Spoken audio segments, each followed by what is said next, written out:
A woman stands in waist-deep snow on a mountain pass between Poland and Hungary. It is January 1940, and the temperature has dropped past -20.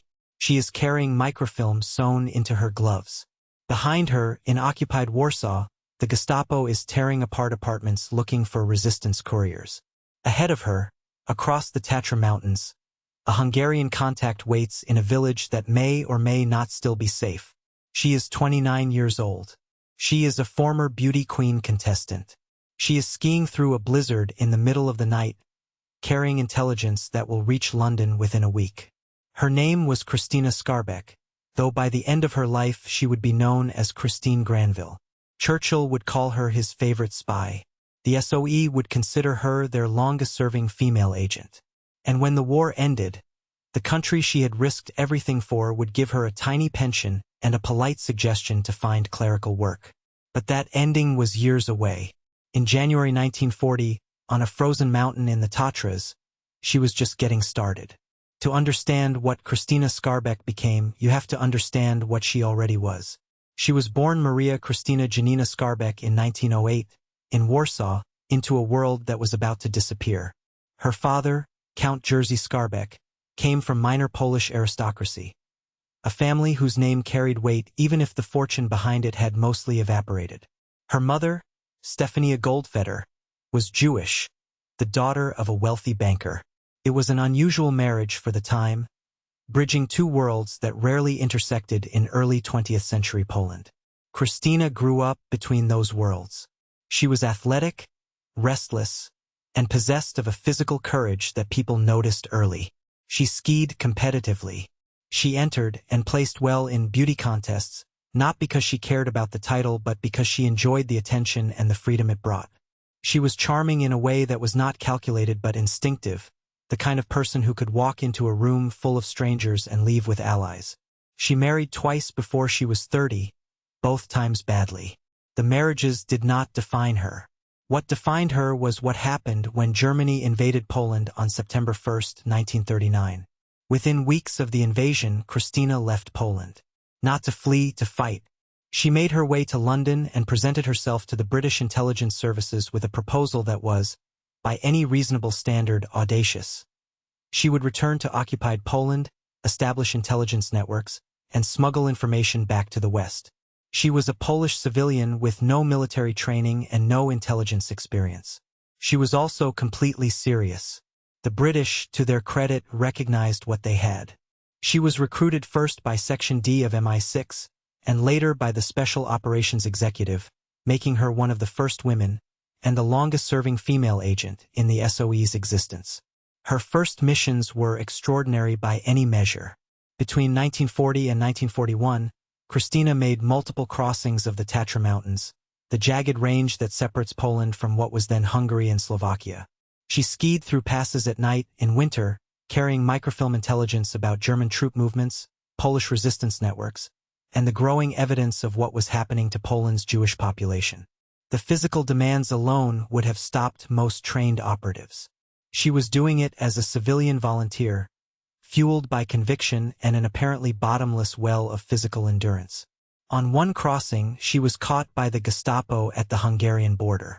During the interrogation, she bit her tongue hard enough to draw blood, then coughed it up, convincing the officers she had tuberculosis. In 1940, tuberculosis was a death sentence and deeply contagious. They released her. She crossed the border the next day. This was not recklessness.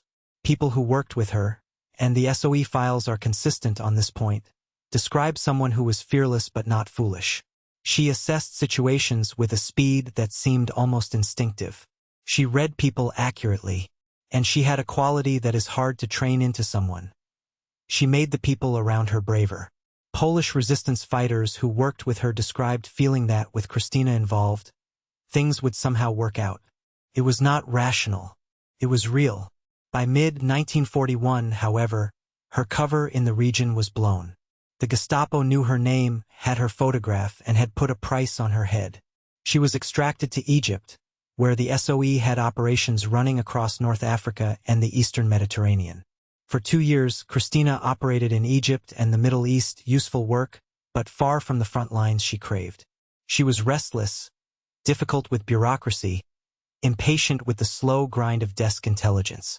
The SOE records from this period show a woman who was brilliant in the field and nearly impossible to manage from behind a desk.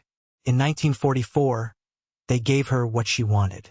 Operation Donner, southern France.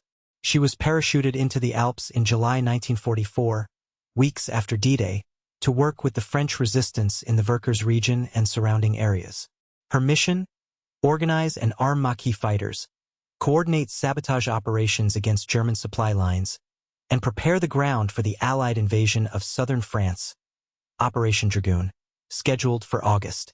She was 36 years old, parachuting into occupied territory for the first time, and she performed as if she had been doing it her entire life. She organized supply drops, distributed weapons, recruited local fighters, and moved through German-controlled territory with a combination of forged papers, personal charm, and sheer nerve that left her handlers in London alternating between admiration and anxiety. Then came the moment that would become legendary. In August 1944, just days before the Allied landings in southern France, 3 SOE agents were captured by the Gestapo near the town of Digne. One of them was Francis Kammertz, Krystyna's partner and the SOE's most important circuit organizer in southeastern France.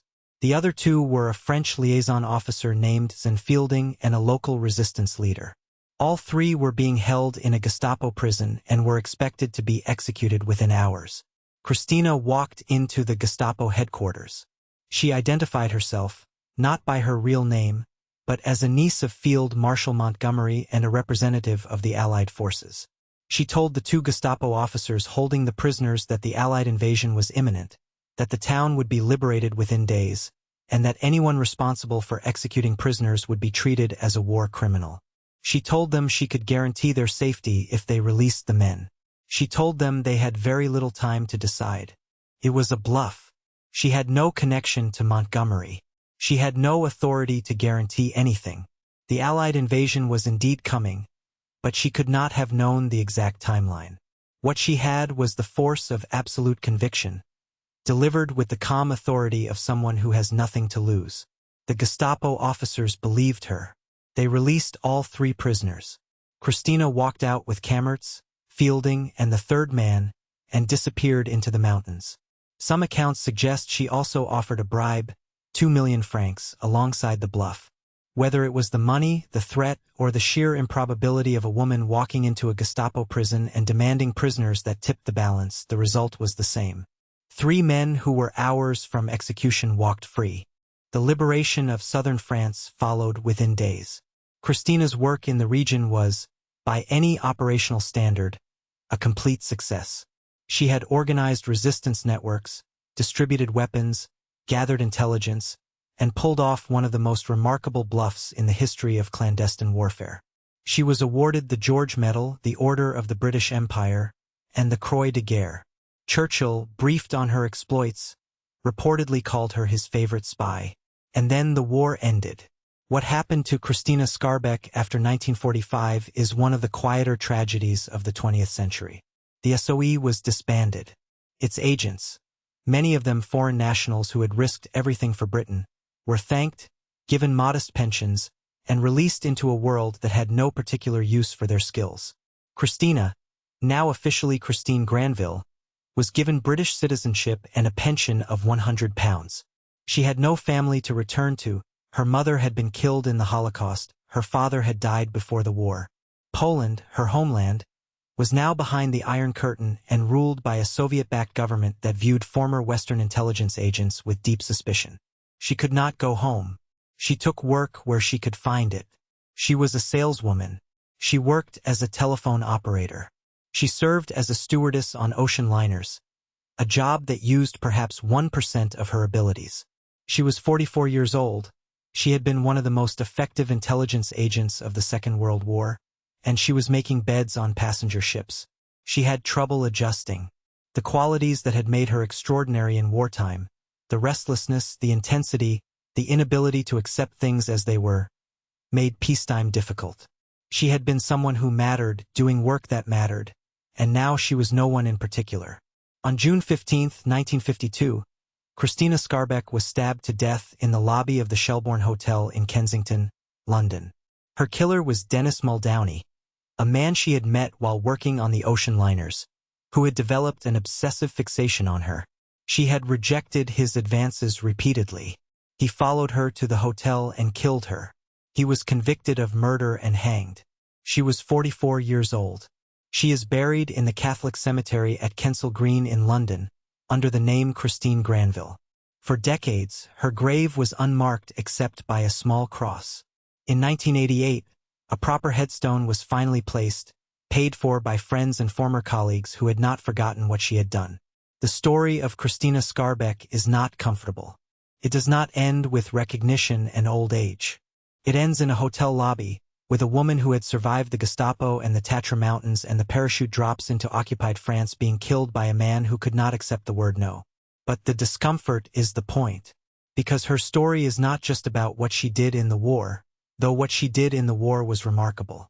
It is about what happens when the war ends and the people who fought it are expected to become ordinary again.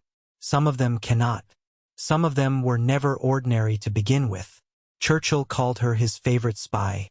The SOE considered her their best. And after the war, no one could figure out what to do with a woman whose greatest skill was walking into impossible situations and walking out alive. She deserved better. She deserved to be remembered not just for how she died, but for how she lived, with a courage that was not performed but simply present, as natural and as constant as breathing. If this story moved you, subscribe to follow the Untold front. New stories every week.